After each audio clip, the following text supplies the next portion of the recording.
audio jungle.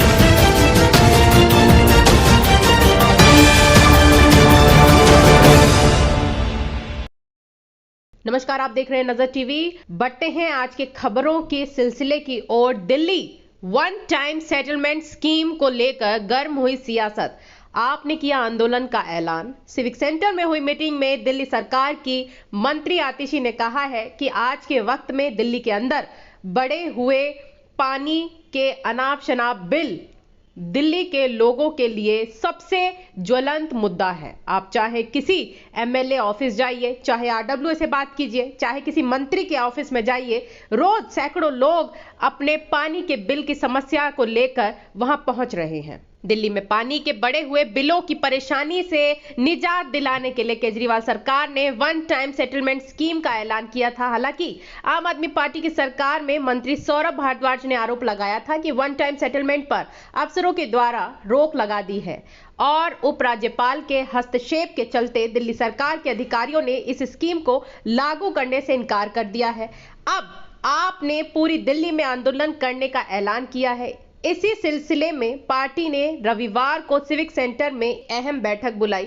Party की तरफ से बुलाई गई इस बैठक में दिल्ली सरकार के मंत्री, विधायक, पार्षद और अन्य पदाधिकारी शामिल हुए। दिल्ली में पानी के गलत तरीके से बड़े बिलों को दिल्ली सरकार एक बार में सेटल करना चाहती है, ठीक करना चाहती है। पर जैसे कि बैठक को संबोधित करते हुए आम आदमी पार्टी के संगठन महामंत्री संदीप पाठक ने कहा है कि पहली बार नहीं हुआ है जब दिल्ली के लोगों को फायदा पहुंचाने वाली स्कीम को रोका गया है। भारतीय जनता पार्टी दिल्ली में लगातार लोगों को फायदा पहुंचाने वाली स्कीमों को रोकती आई है।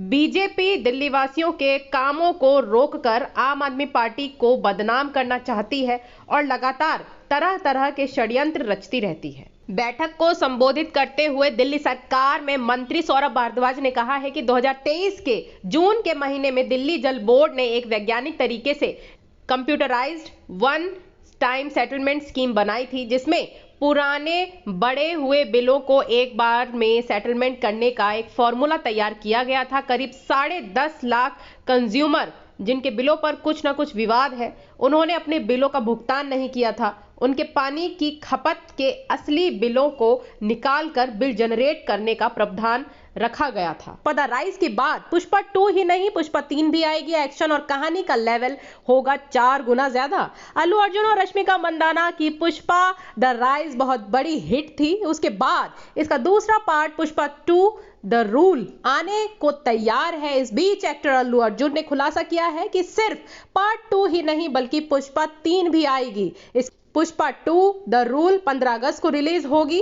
अल्लू अर्जुन और रश्मिका मंदाना की पुष्पा द राइज की जबरदस्त सफलता ने तेलुगु फिल्म इंडस्ट्री का मानक बहुत ऊंचा कर दिया है। एक्टर ने फिल्म में पुष्पा राज उर्फ पुष्पा बनकर अपनी शानदार परफॉर्मेंस के लिए विश्व स्तर पर पहचान तारीफ हासिल की। आप सभी की निगाहें पुष्पा 2 यानी कि पुष्पा 2 द रूल पर है और पुष्पा 3 को लेकर चर्चा जोरों पर है। हाल ही में अल्लू अर्जुन ने फ्रेंचाइजी के बारे में ढेर सारी बातें की हैं और कई खुलासे भी किए हैं। सुकुमार के डायरेक्शन में बनी पुष्पा द राइज अल्लू अर्जुन के लिए पहली पैन इंडिया फिल्म थी। इसमें एक्टर ने पुष्पा राज उर्फ पुष्पा का किरदार निभाया, जो एक लाल चंदन का तस्कर होता है। फिल्म पुष्पा के लिए एक मजदूर से लेकर तस्करी सिंडिकेट में एक पद हासिल करने तक की कहानी बताई है। अल्लू अर्जुन ने भारत के राष्ट्रीय फिल्म पुरस्कारों में बेस्ट एक्टर का अवार्ड जीता। अब सबकी निगाहें पुष्पा द रूल पर बनी हुई हैं। जा सकते हैं YouTube चैनल पर नजर टीवी न्यूज को सब्सक्राइब करके।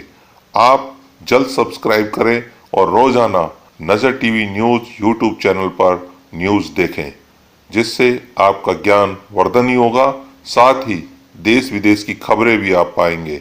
उसके साथ साथ यदि आप हमें न्यूज भेजेंगे आपसे रिलेटेड, तो उसको भी हम अपने न्यूज चैनल में जरूर से जरूर सम्मिलित करेंगे। धन्यवाद।